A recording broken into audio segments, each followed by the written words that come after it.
दोस्तों, अचानक से ऐसा क्या हो गया कि प्रधानमंत्री नरेंद्र मोदी के दफ्तर पर बड़ी आफत आ गई है, बड़ी गाज गिर गई है। उनके सबसे ताकतवर, सबसे विश्वसनीय शख्स पर बड़े गंभीर आरोप लग रहे हैं। वीडियो, फोटो सब वायरल हो रही है। दोस्तों, इस पर चर्चा करूंगी और साथ में आपको बताऊंगी कि मोदी के तमाम जानकारियों का लेखा जोखा रखने वाले एक शख्स को आधी रात अचानक से इस्तीफा क्यों देना पड़ गया।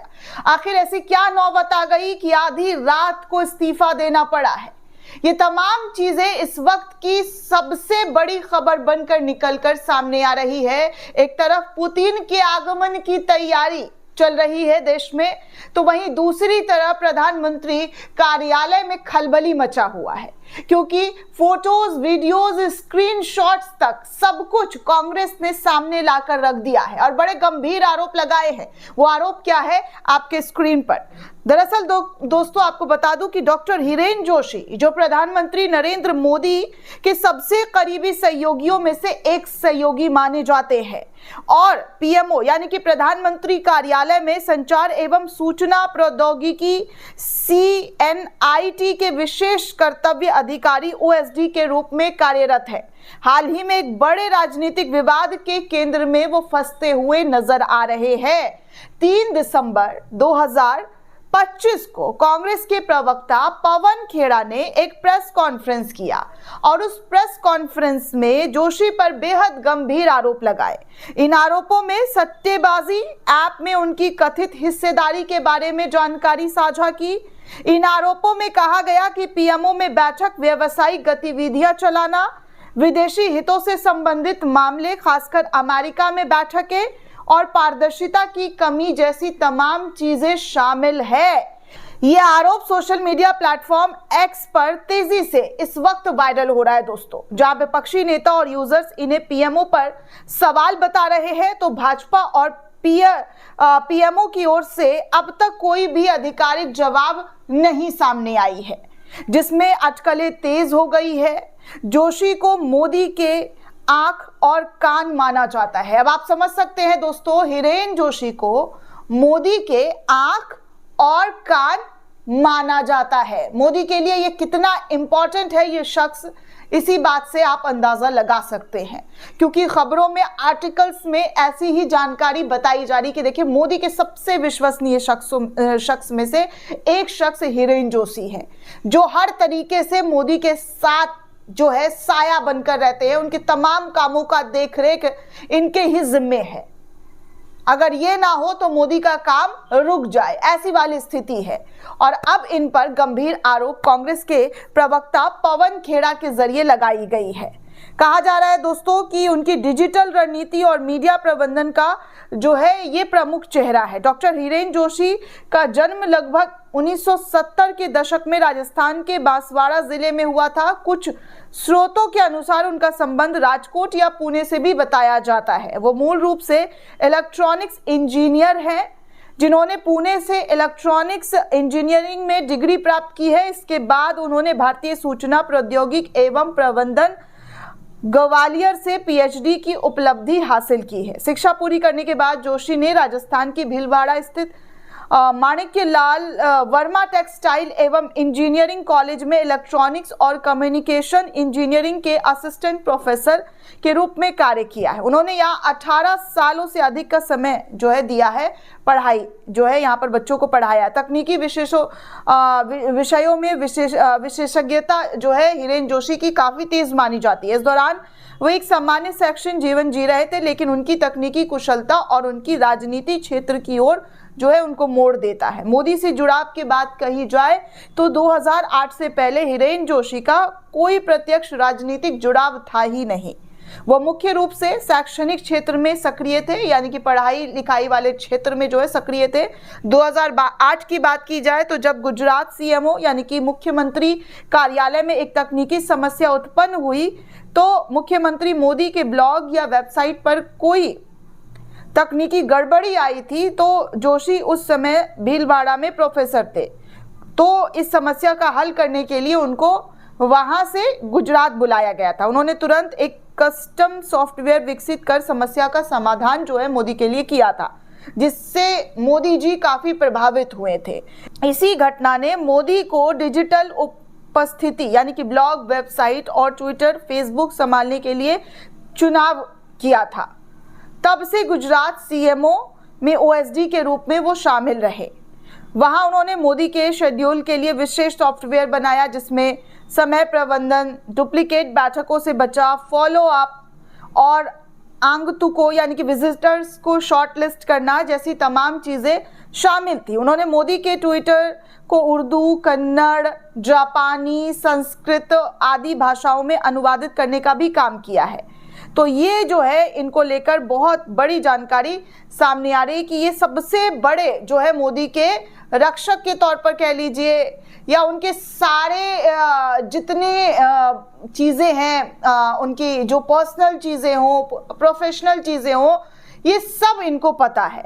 अब इनको लेकर कहा जा रहा है कि हिरेन जोशी जो है इस वक्त चर्चा में है। उनके साथी को लॉ कमीशन से बाहर कर दिया गया। वो कौन सी बेटिंग ऐप थी जिसमें बेटिंग किया गया था और उनमें उनकी हिस्सेदारी थी, वो क्या पीएमओ में बैठक क्या कर रहे थे, विदेशों में उनका क्या इंटरेस्ट था, वो अमेरिका में किससे मिले, ये सब अब पीएम के कार्यालय पर बहुत बड़ा सवाल खड़ा कर रहा है। इस सब का जवाब प्रधानमंत्री कार्यालय को पारदर्शिता के साथ देना चाहिए, नहीं तो हम और भी ज्यादा खुलासा करेंगे। इस तरीके की बातें जो है पवन खेड़ा के जरिए वजाफ्ते दोस्तों प्रेस कॉन्फ्रेंस करके देश के सामने लाकर रखा गया है। मतलब आप सोचिए कि सट्टाबाजी और ये तमाम चीजें इस जो है पीएमओ ऑफिस के जरिए किया जा रहा है। तो प्रधानमंत्री कार्यालय के सबसे ताकतवर शख्स के ऊपर इतने गंभीर आरोप लगे हैं। दोस्तों, कांग्रेस के नेता ने साफ तौर पर कहा है कि उनके जो पोस्ट है, उनसे जुड़ी जो तमाम चीज़ें हैं, हिरेन जोशी के जो कुछ करीबी लोगों ने सभी आरोपों को हालांकि खारिज कर दिया है और कहा है कि कुछ जलनखोर लोग जोशी को बदनाम करने के लिए लगे हुए हैं। इस तरीके की बातें जो है उनके करीबियों के जरिए कही जा रही है। हालांकि सब ये कह रहे हैं कि देखिए हिरेन जोशी वो नाम है, शीतल पी सिंह जो पत्रकार है उन्होंने साफ तौर पर कहा कि हिरेन जोशी वो नाम है जो 17 साल से मोदी जी से चिपका हुआ है, अब अचानक सवालों के घेरे में है। एक साधारण इलेक्ट्रॉनिक्स प्रोफेसर से गुजरात सीएमओ की तकनीकी जादूगर, फिर पीएमओ का सबसे ताकतवर ओएसडी, रात 11:30 बजे मोदी जी को ऑनलाइन दुनिया की रिपोर्ट देने वाला शख्स, जिसके इशारे पर चैनल वाले लाइन लगाकर खबरें चलाते थे, वही व्हाट्सएप टेरराइज जिसके ग्रुप में एंकरों को बताया जाता था कि किसे कौन सी गाली देनी है और किसे चुप कराना है। अब कांग्रेस कह रही है कि ये वही शख्स है जो पीएमओ में बैठकर बैटिंग ऐप चलाता था, विदेशी पार्टनरों से मिलता था और अरबों का कारोबार करता था। ये सारी जानकारी, सबूत अभी नहीं दिखाए हैं, पर इतने बड़े गंभीर सवाल है कि भाजपा पूरी तरीके से चुप हो चुकी है। जो अपने आप को सबसे बड़ा, जी हाँ, अपने आप को सबसे बड़ा सबूत है कि भाजपा चुप है। जो व्यक्ति 2008 में एक ब्लॉक ठीक करने आया था, आज उसी पीएमओ में से जो है गायब बताया जा रहा है। मोदी जी का बायां हाथ अचानक कट सा गया है या शायद काटा गया है। अब तक पीएमओ खुद नहीं बोलेंगे, जब तक, जी हाँ, कहा जा रहा है जब तक पीएमओ खुद नहीं बोलेंगे हर रोज एक नया खुलासा होता रहेगा, क्योंकि अब सवाल सिर्फ हिरेन जोशी का नहीं बल्कि प्रधानमंत्री कार्यालय की साख का है और चुप्पी उस साख को रोज थोड़ा थोड़ा खा रही है। कमाल की चीजें दोस्तों तमाम यूजर्स के जरिए भी उठाई जा रही है। आप स्क्रीन पर देख सकते हैं कि कैसे कांग्रेस के नेता जो हैं उन्होंने बड़े खुलासे करते हुए बीजेपी की पूरी जो नींव है वो हिलाकर रख दी है। वहीं दूसरी तरफ दोस्तों अचानक से कल प्रेस कॉन्फ्रेंस होता है पवन खेड़ा का और वो गंभीर आरोप पीएमओ ऑफिस के सबसे ताकतवर शख्स के ऊपर लगाते हैं और नवनीत सहगल प्रसार भारती के जो चेयरमैन पद पर रहते हैं, अचानक से आधी रात को उनको इस्तीफा पेश करना पड़ता है। ये शख्स भी, जी हाँ, ये शख्स प्रसार भारती के चेयरपर्सन रहते हैं दोस्तों और उनको अचानक से इस्तीफा दे देना पड़ता है। और कहा जा रहा है कि ये वो तमाम चीजें, ये जानकारी जो है विपक्ष को लीक कर रहे थे, ऐसे आरोप इनको लेकर लगाए जा रहे थे, जिसके बाद बीजेपी जो है एक्शन मूड में आई और जो उनके अंदर बैठकर इधर की बातें उधर पास कर रहे थे उनको हटाने का काम किया है। ऐसी खबर भी निकलकर सामने आ रही है सूत्रों के हवाले से, ऐसे ऐसे इल्जाम भी लग रहे हैं। हालांकि दोस्तों आधिकारिक तौर पर किसी भी तरीके की कोई पुष्टि इन तमाम चीजों को लेकर नहीं हुई है, लेकिन आपको बता दूं कि वरिष्ठ आईएएस अधिकारी रिटायर्ड नवनीत कुमार सहगल ने प्रसार भारती के चेयरमैन पद से अचानक से इस्तीफा दे दिया है। सहगल 16 मार्च 2024 को प्रसार भारती बोर्ड के चेयर नियुक्त किए गए थे। अब सोच लीजिए दोस्तों, अभी 1 साल ही हुआ है कि 16 मार्च को उनको नियुक्त किया गया था प्रसार भारती बोर्ड के चेयरपर्सन के तौर पर, लेकिन नियुक्ति के केवल 1 साल 8 महीने बाद उन्होंने इस्तीफा दे दिया, अपना पद छोड़ दिया।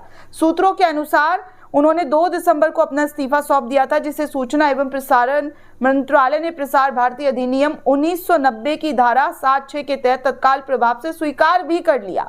सहगल के अचानक इस्तीफे ने प्रसार भारती के भीतर और सरकारी हलकों में कई तरीके के सवाल खड़े कर दिए। दरअसल आपको बता दूं दोस्तों कि नवनीत सहगल जो है 1988 बैच के उत्तर प्रदेश कैडर के ये अधिकारी राज्य और केंद्र दोनों स्तरों पर कई महत्वपूर्ण पदों पर रहे हैं। प्रधान सचिव पर्यटन, प्रमुख सचिव और एमएसएमई ऊर्जा विभाग और सचिव मुख्यमंत्री कार्यालय में प्रमुख भूमिका निभाने वाले लगभग 35 सालों की प्रशासनिक सेवा के बाद सहगल जो है रिटायर्ड हो जा रहा है। इस्तीफे का कारण जो है उसको लेकर कोई भी अभी जानकारी सामने नहीं आई है। कहा जा रहा है कि सार्वजनिक तौर से जो सहगल ने कोई बयान भी नहीं दिया है और ना ही प्रसार भारती ने इस पूरे कारण की कोई जानकारी लाकर जो है पब्लिक डोमेन में डाली है। अंदर खाने में ये नई चर्चा का विषय है कि क्या ये इस्तीफा व्यक्तिगत कारणों से हुआ है या संगठन के भीतर किसी असहमति या दबाव के कारण हुआ है। तो इस तरीके की बातें जो है निकलकर सामने आ रही है। अब आप खुद सोच सकते हैं कि अचानक से जो बीजेपी के इतने करीब हो रहे हैं, करीबी रहते हैं और उनका इस्तीफा हो जाता है रातों रात। जैसे एग्जाम्पल के तौर पर हमारे जगदीप धनखड़ साहब को ही ले लीजिए, उनका इस्तीफा होता है, उनको फेयरवेल तक नहीं मिलता है और वो अचानक गायब हो जाते हैं। कुछ कहते नहीं है, कुछ बताते नहीं है, कुछ बोलते नहीं है, बस ये कहा जाता है कि बीमार है। तो ये सारी चीजें बीजेपी के अंदर खलबली मचा देने वाली है दोस्तों। जो ऐसी एक्टिविटीज होती हैं तो जनता भी समझने लग जाती है, वो भी 10 तरीके के सवाल उठाने शुरू कर देते हैं कि भाई क्या है बीजेपी के अंदर, इस तरीके की चीजें क्यों हुई है, क्या कोई बड़ी वजह रही है जो इस तरीके का कदम उठाया गया है। पहले मोदी के कार्यालय के ये बड़े शख्स का नाम सामने आता है और उसके बाद प्रसार भारती के चेयरपर्सन का इस्तीफा हो जाता है। बहुत सारे सवाल इस वक्त लोगों के जहन में खड़े हो रहे हैं दोस्तों। हालांकि कांग्रेस के जरिए कहा गया है कि और भी सबूत लाकर रखे जाएंगे, वीडियो स्क्रीनशॉट सब कुछ जो है सामने किया जाएगा। ये तमाम बातें कांग्रेस ने पवन खेड़ा के जरिए कही गई है। अब देखिए आगे क्या होता है और कितने बड़े आरोप जो है पवन खेड़ा के जरिए लगाए जाते हैं और उनकी सत्यता क्या होती है, ये देखना सबसे ज्यादा दिलचस्प रहने वाला है। दोस्तों इस पूरे रिपोर्ट को लेकर आप क्या सोचते हैं, आपकी क्या प्रतिक्रिया, हमें कमेंट करके जरूर बताइएगा। साथ ही साथ चैनल को ज्यादा से ज्यादा लाइक, शेयर और सब्सक्राइब करना बिल्कुल भी ना भूलें। शुक्रिया दोस्तों।